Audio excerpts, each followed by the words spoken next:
L'humanité scrute le ciel depuis des millénaires. Objet de peur et de fascination, les mouvements célestes ont permis aux hommes d'établir des calendriers, de planifier la culture des terres et de mieux comprendre le monde qui les entoure. Petit à petit, les scientifiques ont mis au jour un espace gigantesque, peuplé de planètes, d'étoiles ou de gaz. Le tout réuni dans des centaines de milliards de galaxies. Leurs observations nous ont emmenés bien au-delà de notre planète.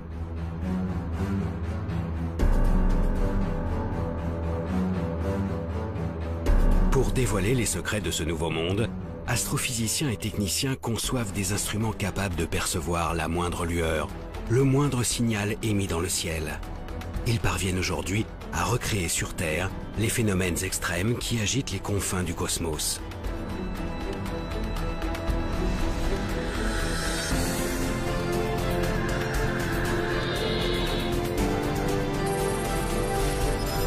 Pourtant, tout ce que nous avons découvert ne constitue qu'une infime partie de notre monde.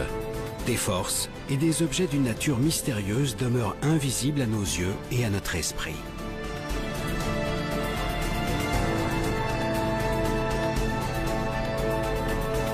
Alors de quoi est réellement constitué notre univers? Quel mouvement l'anime en coulisses? Les scientifiques parviendront-ils à découvrir les lois qui guident son évolution? Partout à travers le globe, des nouveaux explorateurs du ciel partent à la recherche de ce monde encore invisible et tentent de lever le voile sur les secrets les plus intimes de l'univers.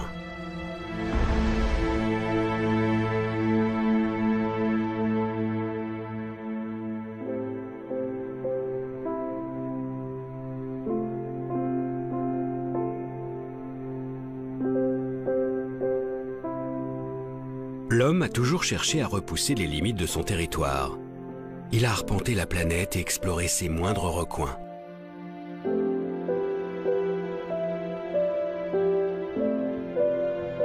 Mais au-dessus de notre tête, un monde continue de nous intriguer. Siège de toutes les croyances, ce firmament qui défile sous nos yeux semble hors de portée.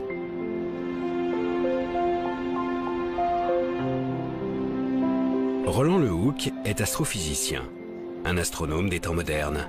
Outre ses travaux remarquables sur la forme de l'univers, il est aussi passionné par l'histoire des sciences. Au fil du temps, les hommes ont développé des clés pour comprendre ce ciel impalpable et intangible. Elles ont permis de l'analyser et d'aller au-delà de ce qui était perceptible depuis la Terre. L'astronomie et l'astrophysique se sont effectivement construites contre les apparences qui s'imposent à nos sens. Quand on sort et qu'on regarde le ciel la nuit, on voit les étoiles se lever, culminer, se coucher, puis le soleil se lève, culmine, se couche. On a vraiment l'impression que les étoiles et le soleil tournent autour de la Terre. Et donc du coup, ces apparences qui s'imposent à nous, il a fallu les dépasser dans un certain nombre de cas.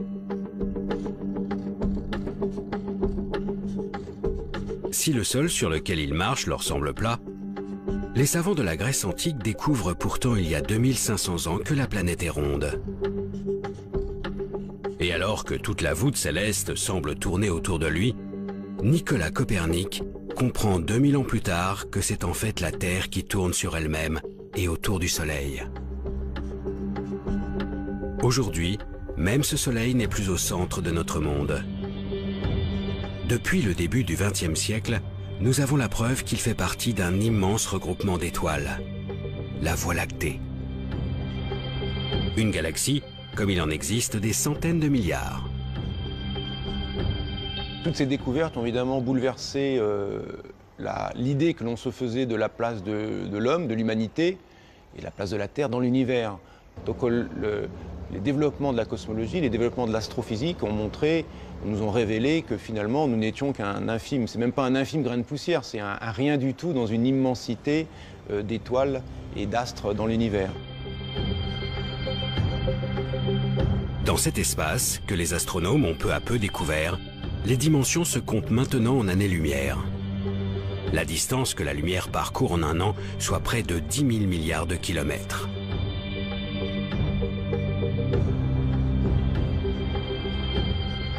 Depuis notre petite planète, nous commençons donc à entrevoir la réalité du monde. Une immensité qui donne le vertige. Pourtant, Plus les scientifiques explorent l'univers, plus ils révèlent sa complexité.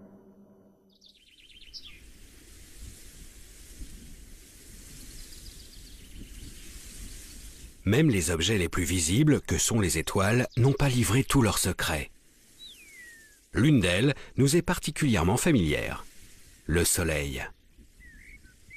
Cet astre illumine notre ciel et nous procure la chaleur indispensable à la vie. Au commissariat à l'énergie atomique, l'un des plus prestigieux centres de recherche d'Europe, une équipe de chercheurs étudie notre étoile et ses milliards de consoeurs qui peuplent l'univers.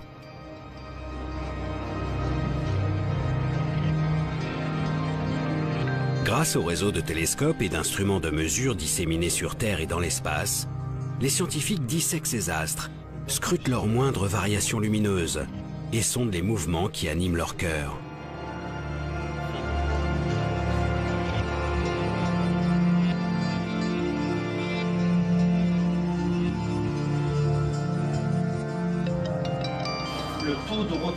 Ils ont ainsi modélisé une grande partie des phénomènes qui agitent ces immenses boules de gaz.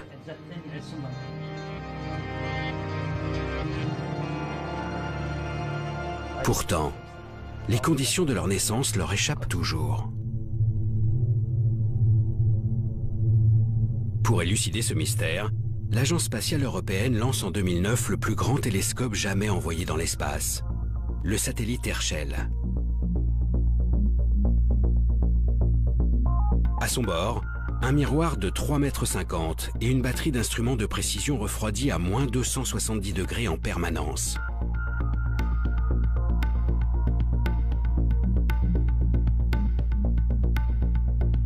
La mission a observé pendant plus de 3 ans les immenses nuages de gaz qui emplissent la galaxie. Ces nuages, dits moléculaires, s'étalent sur des milliards de kilomètres. C'est ici que naissent les étoiles.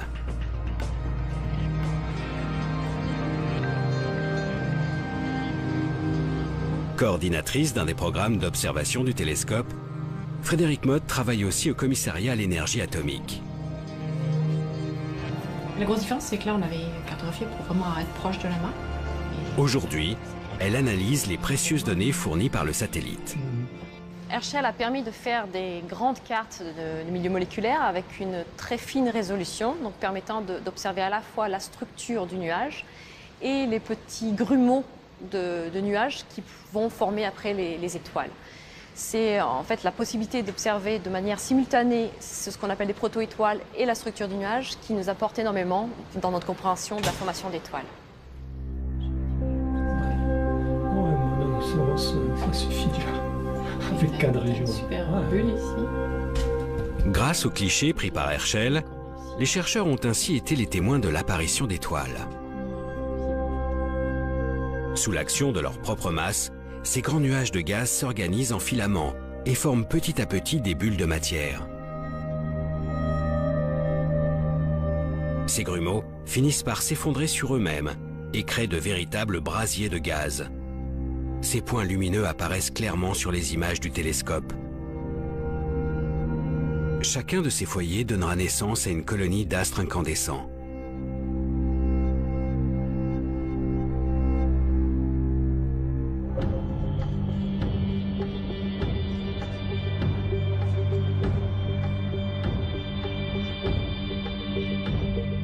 C'est ainsi que se forment les étoiles de petite taille. Mais ce sont les étoiles massives qui intriguent le plus Frédéric Mott. Des étoiles parfois 300 fois plus grosses que notre Soleil et dont la formation échappait jusqu'à maintenant à nos observations. Pour comprendre la création de ces astres beaucoup plus gros que la moyenne, les chercheurs du CEA ont dû étudier en détail l'évolution de ces nuages.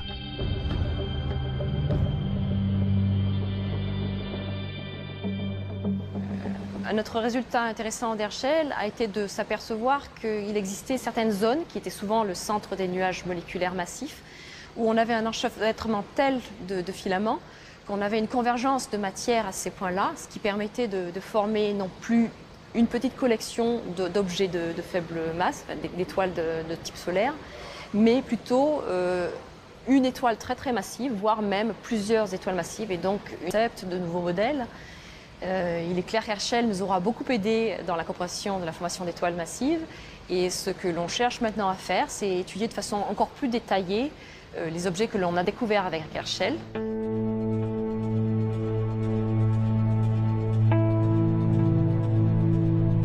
Les étoiles massives continuent de passionner la communauté scientifique. Car au-delà de leur naissance, leur comportement tout au long de leur vie reste très particulier. Bien plus brillants et chauds que le Soleil, ces astres brûlent leurs réserves de gaz exceptionnellement vite.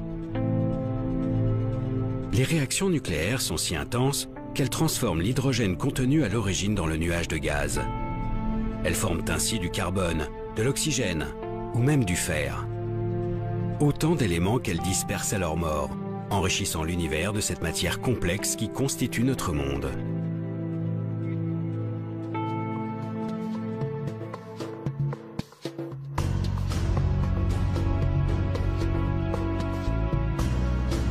Gaz, métaux et molécules en tout genre, les astrophysiciens commencent à entrevoir d'où viennent les éléments qui nous entourent. Mais d'autres problèmes ont progressivement surgi des observations. Au-delà des étoiles, les scientifiques cherchent à comprendre des structures beaucoup plus grandes, les galaxies. Au début du siècle dernier, les astronomes commencent à étudier le mouvement de ces immenses regroupements d'étoiles. Ils découvrent alors que les étoiles tournent ensemble, dans ces galaxies, et que les galaxies tournent elles-mêmes au sein de gigantesques amas. Ils cherchent alors à deviner la quantité d'objets et plus généralement la matière qui compose ces grands ensembles célestes. La lumière émise reste leur principale information distinguable depuis la Terre.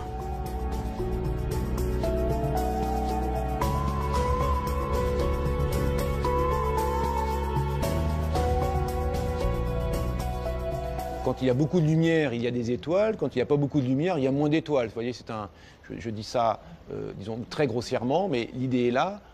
Là où il y a de la lumière, il y a de la masse, et l'on est capable de déduire combien il y a de masse derrière telle quantité de lumière. Cette pesée de la galaxie, ou cette pesée d'un amas de galaxies, permet de déduire la dynamique à laquelle on devrait s'attendre, la façon dont devraient bouger les unes par rapport aux autres les galaxies dans l'amas, ou les étoiles les unes par rapport aux autres dans la galaxie. Et l'on constate que la dynamique déduite de la pesée ne correspond pas à la dynamique mesurée directement par observation spectroscopique. Depuis le début du siècle, les scientifiques sont donc confrontés à des observations contradictoires. Que ce soit les étoiles au sein des galaxies ou les galaxies entre elles, tout semble tourner trop vite par rapport à la quantité de matière visible. Plus précisément, avec une telle vitesse et si peu de masse pour assurer la cohésion de l'ensemble, les étoiles devraient être éjectées de leur galaxie. Cet écart nous laisse sous-entendre que la pesée ne s'est pas bien faite. Il manque de la masse dans ce que l'on a déterminé. Et pour rendre compte de la dynamique réelle, on a imaginé l'existence d'une matière noire, aussi appelée matière sombre, ou d'une masse manquante, quelque chose que l'on ne voit pas, qui n'est pas détectable par la lumière et qui pèse, c'est-à-dire qui a un effet gravitationnel et donc un effet dynamique sur la galaxie ou sur les galaxies dans un amas de galaxies.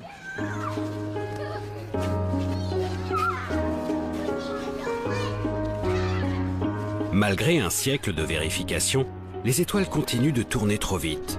Tout se passe comme si une partie de la masse de l'univers était cachée. Une masse contenue dans une matière invisible et qui baignerait notre monde. Une matière différente de celle que nous connaissons.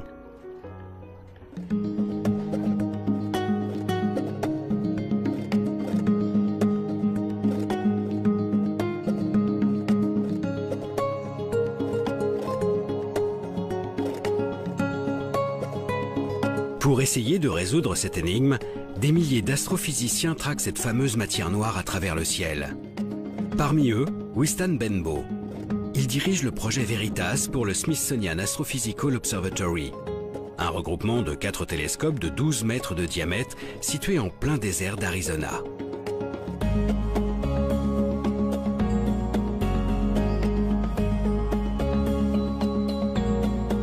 L'air y est suffisamment sec et la nuit suffisamment noire pour permettre les meilleures observations.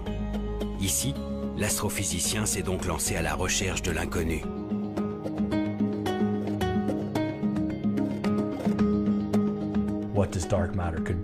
La nature de la matière noire, vous savez, c'est un mystère. Ça peut être beaucoup de choses. Nous savons simplement que ce n'est pas de la matière visible.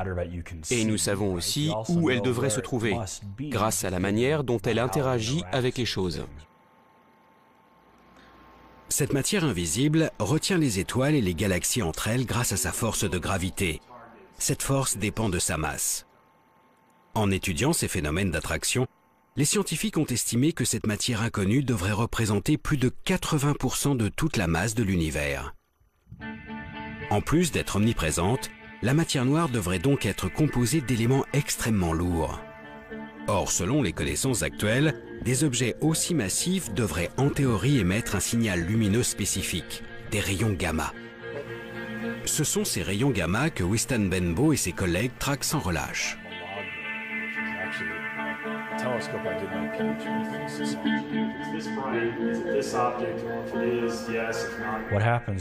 Ce qui se passe, c'est que la matière noire interagit avec elle-même.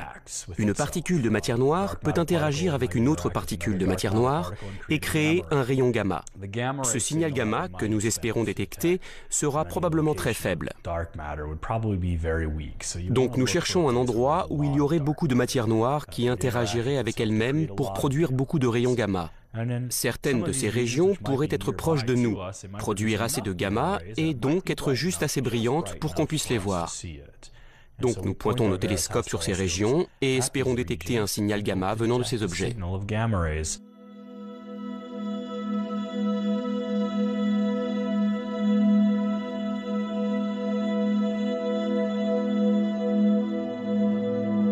Wistan Benbow suit donc avec une attention toute particulière le centre de notre Voie lactée ainsi que nos galaxies satellites.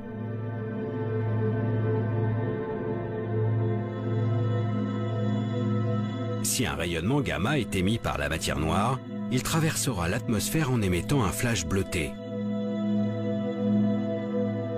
Un signal qui sera ensuite passé au crible par les miroirs géants de Veritas et leurs caméras ultra rapides.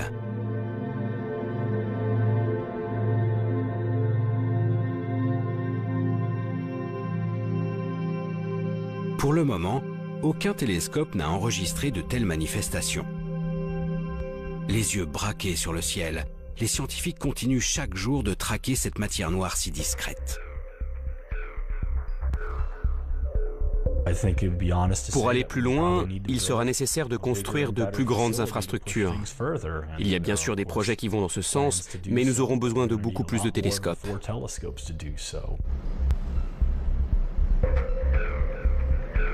Afin de donner un nouveau souffle à cette quête, les scientifiques envisagent un réseau d'une centaine de télescopes, allant de 6 à 23 mètres de diamètre. Le réseau CTA pour Cherenkov Telescope Array. Il réunit 200 instituts de recherche venant des 4 coins de la planète. Aujourd'hui, les 10 000 mètres carrés de miroirs nécessaires à la construction sont encore en phase de test et le projet devrait voir le jour d'ici quelques années. Quand il sera opérationnel, il permettra de déceler des apparitions de la matière noire au sein de notre cosmos.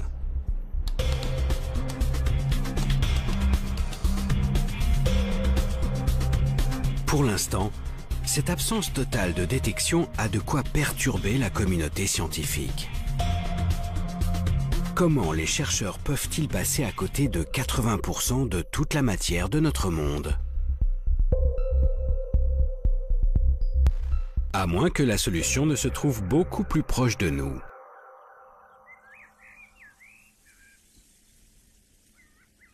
Si cette matière exotique emplit tout l'univers, et en particulier notre galaxie, nous devrions forcément pouvoir en trouver sur Terre.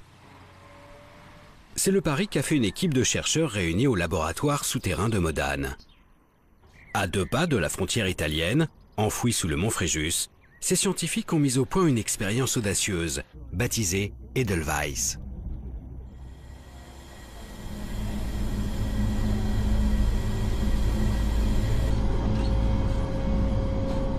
Le but, détecter directement les éléments qui composent la matière noire. Là, je suis rebuté. Et tu la prépares.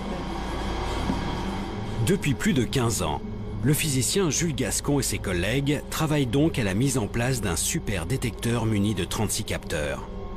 Au centre de chacun d'eux, un minuscule cristal de germanium, composé de milliards d'atomes. Si une particule de matière noire vient percuter le noyau d'un seul de ces atomes, il sera déplacé. La température du cristal augmentera et produira un léger courant électrique. Ces indices permettront de caractériser la particule à l'origine de ce choc. Cependant, d'innombrables facteurs peuvent venir perturber ces mesures ultra-sensibles. Le problème, c'est que la nature n'est pas stable. Dans la nature, il y a toujours quelques noyaux qui sont instables dus à la radioactivité naturelle. Et cette radioactivité naturelle va bouleverser la vie de ces noyaux, les faire reculer, les faire bouger, ce qui donnerait donc des faux signaux de choc.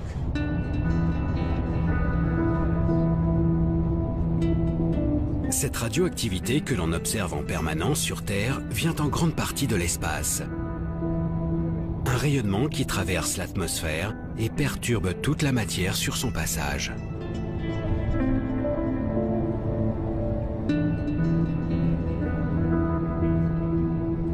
C'est donc pour se prémunir de ces rayons que l'expérience a été enterrée sous plus de 1700 mètres de roche.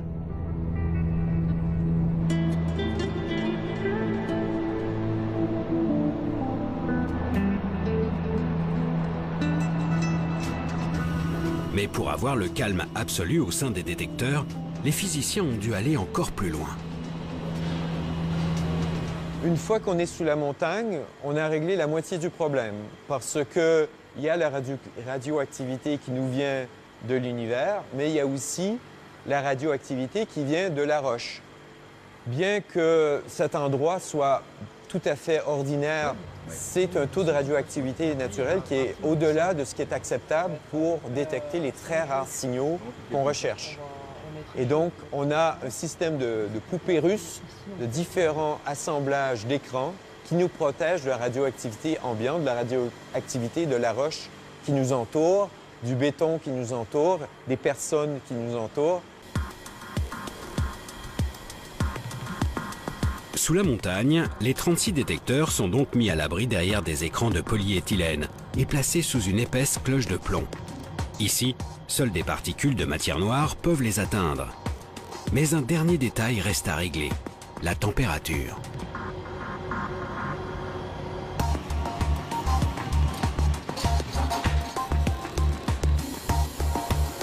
Afin de déceler la moindre de ces variations, tout le dispositif est refroidi à moins 273 degrés Celsius. Les cristaux de germanium sont ainsi au calme plat.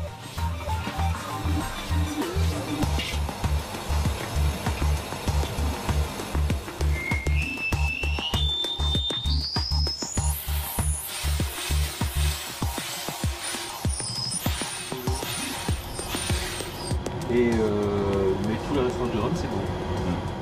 Depuis quelques mois, tout est en place. La prise de données a commencé. Chaque jour, Jules Gascon surveille de près le comportement de ses capteurs. Par contre, il n'y aura plus notre mascotte. Il faut que la réponse du détecteur soit parfaite, c'est-à-dire que pendant plusieurs années, en regardant 1 kilo de matière, donc l'équivalent d'un milliard de millions d'atomes, il n'y en a pas un seul qui doit bouger sans raison valable. Tu vois, il t'explique mon transfert pur. Il ne reste plus qu'à attendre qu'une particule de matière noire passe dans les filets d'Edelweiss. Selon les calculs des chercheurs, un tel événement ne pourrait se produire qu'une fois par an, dans le meilleur des cas. C'est une recherche de l'inconnu. C'est ce qui fait son charme de cette particule. C'est très intéressant de s'attaquer à ce qu'on ne connaît pas, mais le désavantage, c'est qu'on ne peut pas garantir que ça va marcher le lendemain, ou dans une semaine, ou dans un an. Dans l'espace ou sur notre planète, la matière noire n'a pas encore révélé son vrai visage. les scientifiques ignorent toujours de quoi sont faits plus des 3/4 de la matière de l'univers. Un problème de taille dans notre compréhension du monde. Ce n'est pas une perturbation, ce n'est pas un petit supplément, c'est vraiment une quantité appréciable de matière de nature encore inconnue qu'il faut ajouter pour rendre compte de certains aspects dynamiques de notre univers. Et donc, évidemment, la découverte de cette matière sombre serait une découverte majeure dans la physique, notre matière ordinaire n'étant finalement que l'écume de l'ensemble de la matière de l'univers, ne représentant qu'une petite partie de l'ensemble de la matière de l'univers. Sans cette matière inconnue, l'univers ne tourne pas rond. Le mouvement des étoiles et des galaxies reste inexpliqué.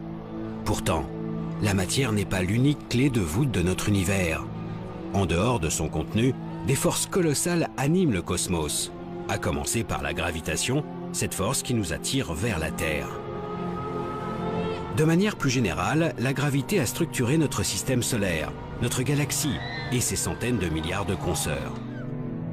Les scientifiques estimaient donc qu'il s'agissait de la force dominante de l'univers. Mais une découverte changea la donne. Dans les années 30, les astronomes remarquent pour la première fois que toutes les galaxies distinguables semblent s'éloigner de nous.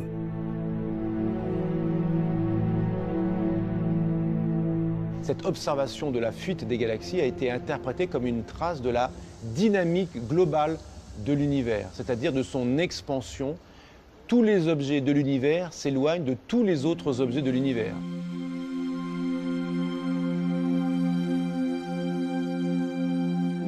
L'espace grossit donc au fil du temps, et toutes les distances augmentent.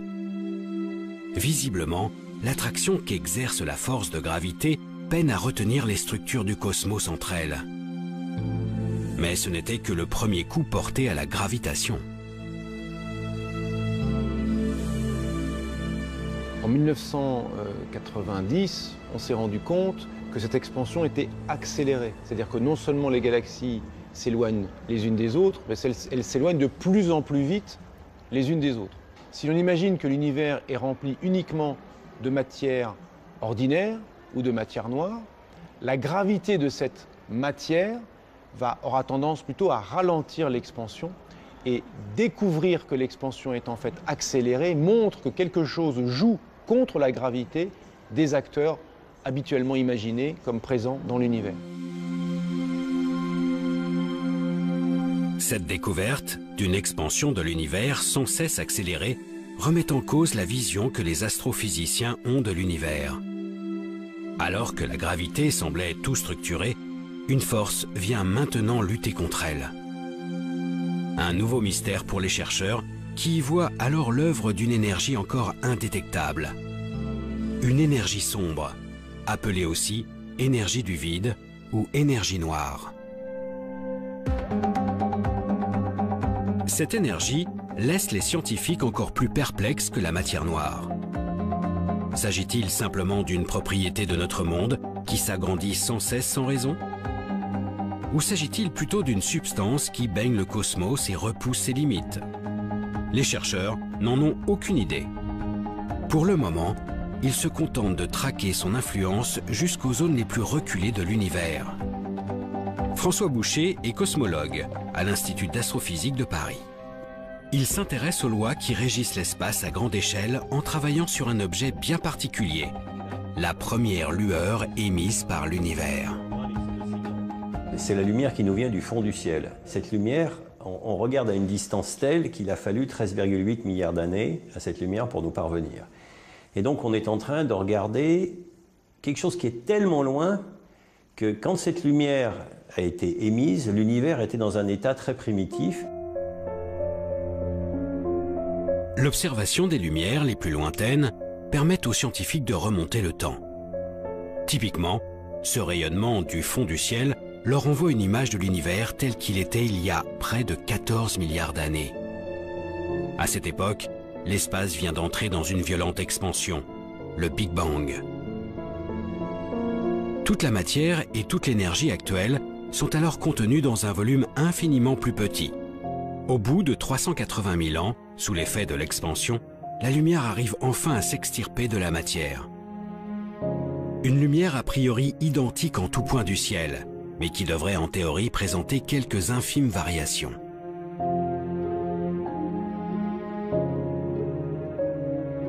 Donc, ces variations d'intensité, on les a cherchées, et puis pendant longtemps, on ne les a pas trouvées.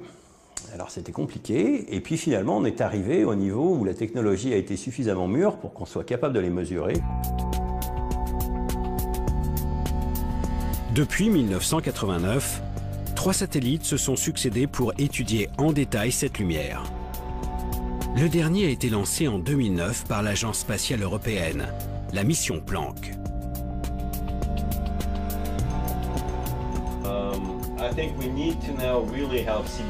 François Boucher est justement l'un des initiateurs de ce projet. Depuis des années, le cosmologue décortique les données fournies par le satellite.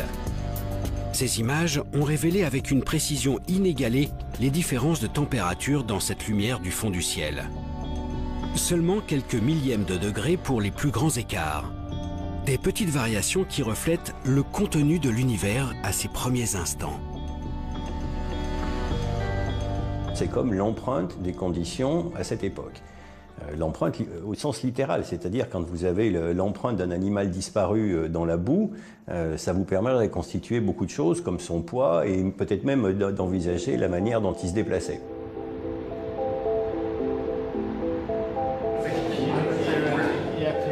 L'étude de cette empreinte fascine les chercheurs du monde entier. Elle permet d'estimer les proportions de matière noire, de matière ordinaire et surtout d'énergie sombre présente après le Big Bang, il y a 13,8 milliards d'années. En les comparant aux observations actuelles, les chercheurs retracent l'évolution de l'influence de l'énergie sombre au fil du temps.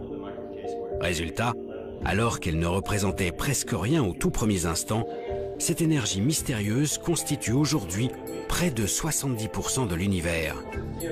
Et sa proportion ne cesse d'augmenter. C'est la seule certitude que les chercheurs aient actuellement. L'expansion de l'univers n'est pas prête de s'arrêter.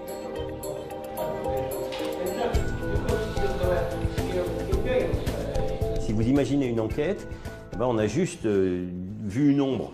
Bon ben voilà, l'enquête elle en est au tout début. Et voilà, on a quelque chose qu'on a appelé l'énergie sombre, dont on a la quantité et le comportement global, mais le reste c'est de l'histoire à écrire.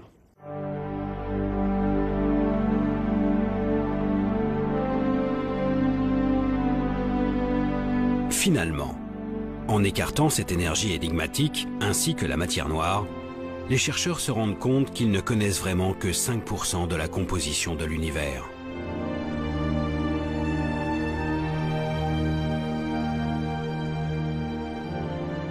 L'étude du jeune univers nous apporte donc de précieuses informations sur la nature de notre monde. Mais malgré le perfectionnement des techniques d'observation, cette première lumière émise par l'univers reste le signal le plus ancien que les chercheurs sont en mesure de capter. Un horizon au-delà duquel les observations du ciel ne semblent plus possibles. Afin de comprendre toujours mieux les mécanismes qui animent le cosmos, les scientifiques se sont finalement tournés vers leur imagination.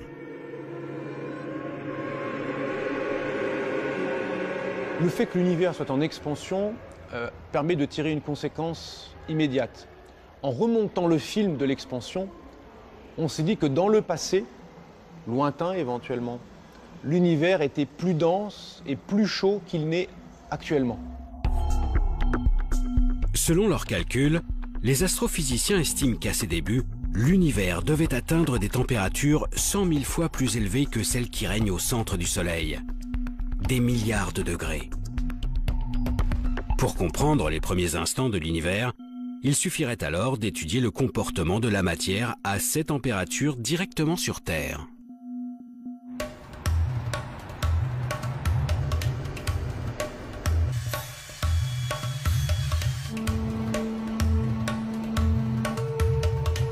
Il y a plus de 20 ans, à 2 pas de Genève, les scientifiques du monde entier se sont donc lancés dans une aventure sans précédent.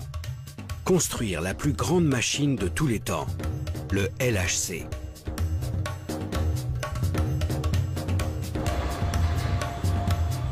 Un anneau de 27 km, enterré à 100 mètres de profondeur sous la frontière franco-suisse. Le tout est jalonné de cavités mesurant des dizaines de mètres et qui accueillent les détecteurs les plus gros de la planète.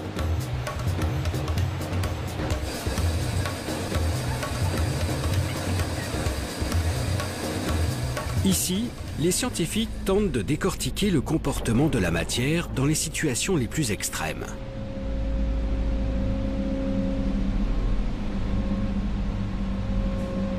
Depuis 2004, la chercheuse Gaëlle Boudoul travaille au sein de cette collaboration, réunissant des milliers de chercheurs et des dizaines de nationalités. Dans ce grand tunnel de 27 km, vous avez des particules dans un sens et des particules dans l'autre sens. Un peu comme une autoroute, où vous avez des voitures de chaque côté. Et à certains endroits, on les fait se percuter.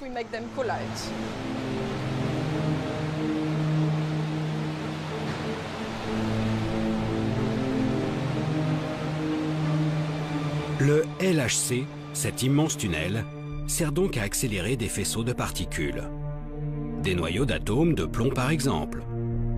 Grâce aux 9000 aimants installés tout autour de cet accélérateur, ces particules sont lancées à une vitesse faramineuse. Lorsqu'elles atteignent près de 300 000 km par seconde, les deux faisceaux sont déviés de leur trajectoire et se percutent de plein fouet. Une énergie considérable est dégagée, faisant éclater les noyaux de plomb en une multitude de sous-particules. Tout l'enjeu est de saisir ces produits de collision grâce aux différents détecteurs.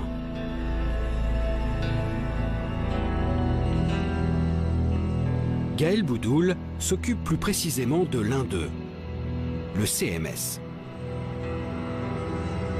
Un géant de 12 500 tonnes mesurant 21 mètres de long, 15 mètres de haut et autant de large. Avec ses collègues, elle a conçu une partie des systèmes de détection qui englobent ces chocs de particules.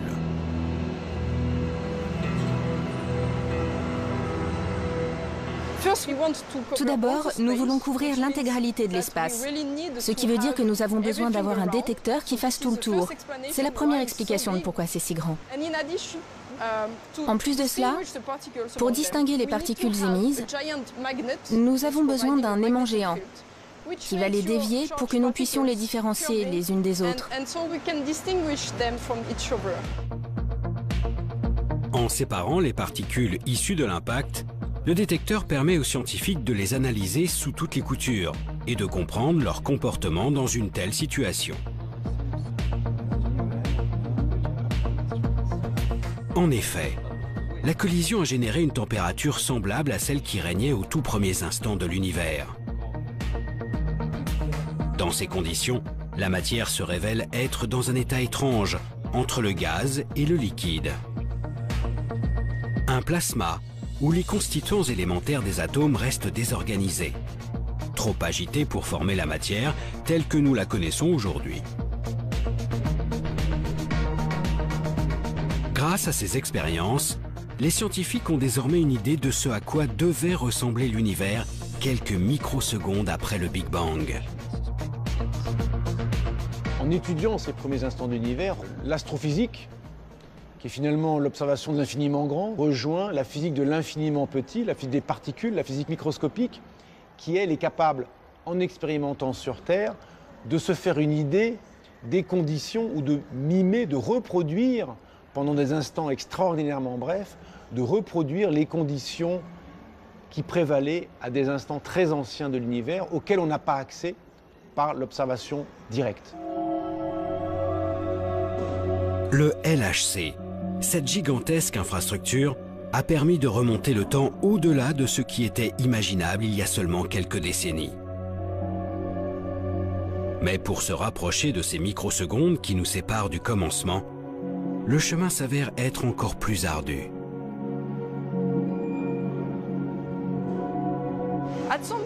À partir d'un certain point, nos lois physiques ne sont plus valables.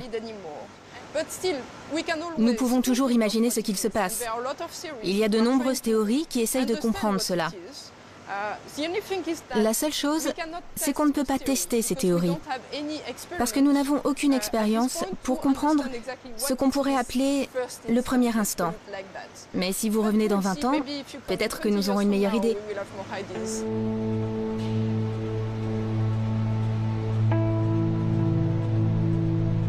Pour gagner les quelques fractions de seconde qui nous séparent de la naissance de l'univers, il faudrait certainement mettre en jeu des énergies encore plus considérables.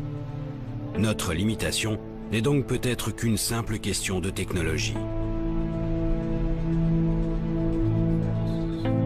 Sous terre ou dans l'espace, les instruments d'observation ont permis d'accumuler une quantité incroyable d'informations sur le contenu de notre univers. À la lumière de toutes ces découvertes, les scientifiques tentent d'établir des modèles cosmologiques, des grandes lois pour décrire comment ces milliards d'objets interagissent entre eux. Pour démêler cette quantité vertigineuse de savoir, les chercheurs ont désormais recours à la simulation numérique. Ils reproduisent les phénomènes par voie informatique. Si vous voulez étudier le mouvement de plusieurs milliards d'étoiles dans une galaxie, impossible de faire ça évidemment à la main. La simulation numérique permet donc de traiter de la dynamique d'une galaxie, ou d'une dynamique de galaxie dans un amas de galaxies, ou même de la dynamique d'une portion d'univers, et de la traiter dans un grand détail, de sorte que l'on puisse, en jouant sur les paramètres, essayer de mimer, de reproduire ce que l'on observe.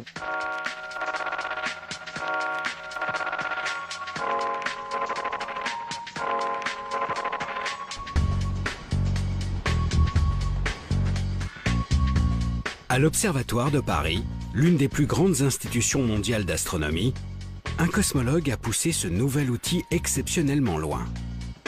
Jean-Michel Halimi a réalisé une simulation de la totalité de l'univers connu, le projet Deus. Son but, comprendre la formation de notre monde depuis la première lueur, il y a 13,8 milliards d'années jusqu'à nos jours.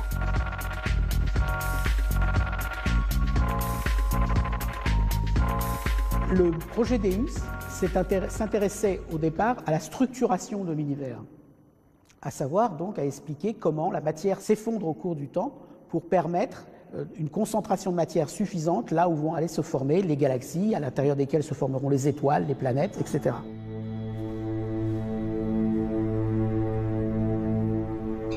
Afin de réaliser cette simulation inédite, Jean-Michel Halimi a dû prendre en compte l'ensemble des observations menées jusqu'à ce jour.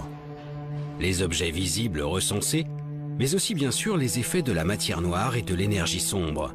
Et cela à toutes les époques de l'univers.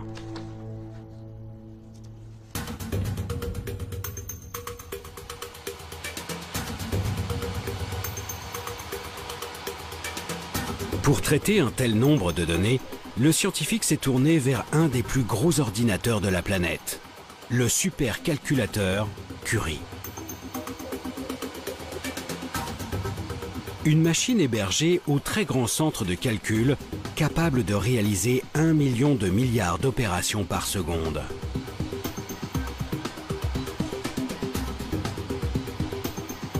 Le projet a nécessité 30 millions d'heures de calcul, répartis sur les 80 000 processeurs de cet ordinateur hors norme.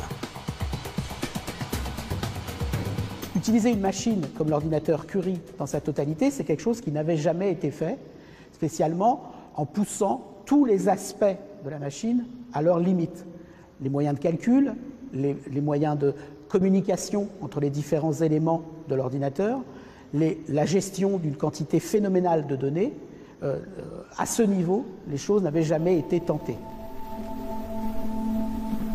Les résultats obtenus fournissent une vue de l'univers à grande échelle inexistante jusqu'à ce jour.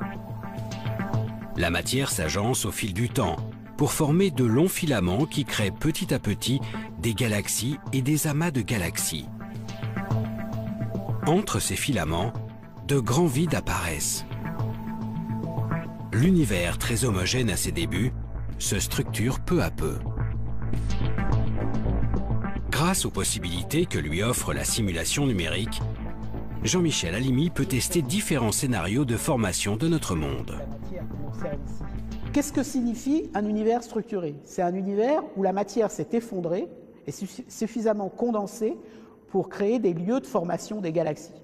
Premier indice caractérisant cette structuration, c'est par exemple le nombre d'objets formés dans le scénario en question. On va en former plus ou moins et de masses différentes, de concentrations de matière différentes. Certains vont former des objets de petite masse, d'autres de plus grande masse, etc. Une autre façon de caractériser cette structuration, c'est de voir comment ces objets sont répartis dans l'espace.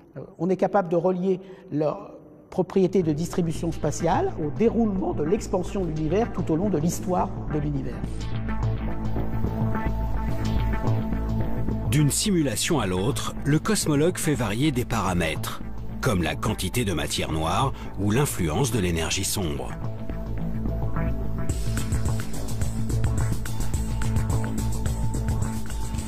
Des changements qui altèrent très légèrement l'organisation à grande échelle de l'univers. L'idée est alors de repérer les infimes variations entre les simulations. Des galaxies qui fusionnent plus ou moins vite, des vides de matière plus ou moins grands, ou encore des amas exceptionnellement gros. Les scientifiques pointent ainsi les nuances entre les modèles d'univers imaginés.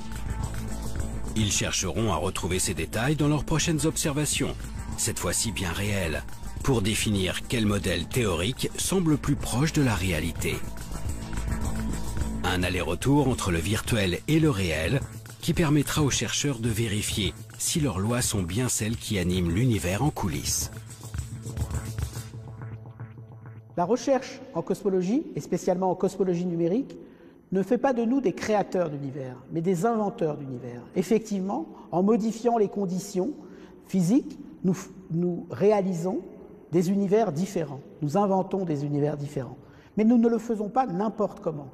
Nous cherchons, à travers tous ces univers, celui qui serait susceptible de nous expliquer la vraie nature de notre univers, son origine, sa formation, son évolution.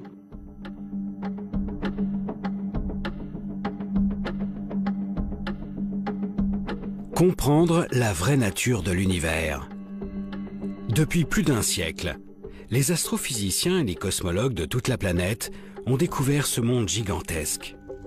En l'observant, en tentant de l'expliquer, ils se sont donné les outils pour apprivoiser ces échelles de temps et d'espace incommensurables.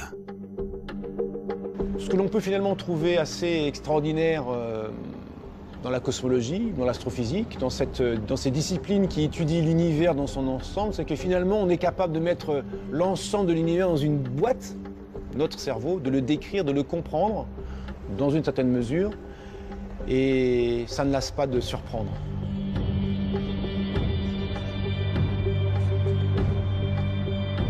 On a réussi à développer un cadre qui permet de rendre compte finalement de manière assez économique d'un nombre absolument incroyable de faits. Maintenant, ça ne veut pas dire que cette histoire est figée, bien sûr que non. Il y a plein de zones d'ombre, il y a plein de choses qu'on ne comprend pas, et donc ça veut dire qu'on a encore plein de travail.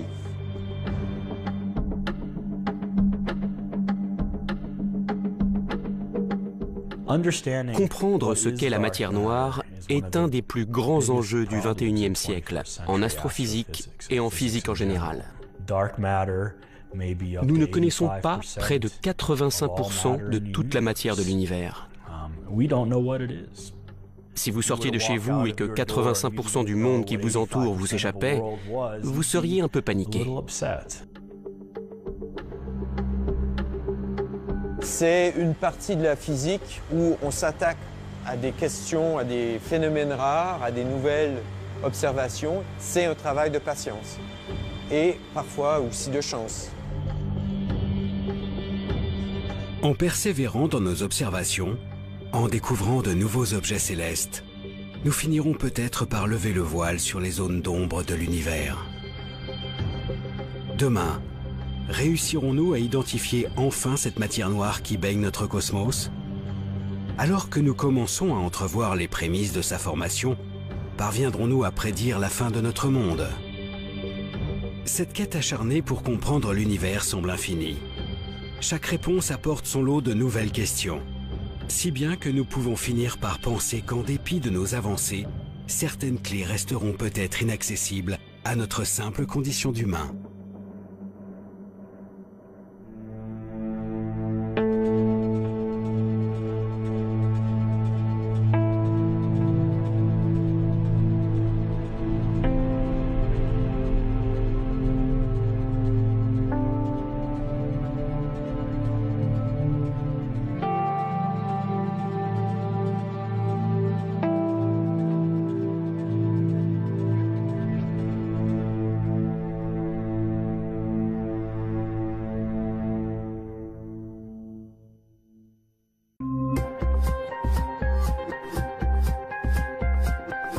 Contrairement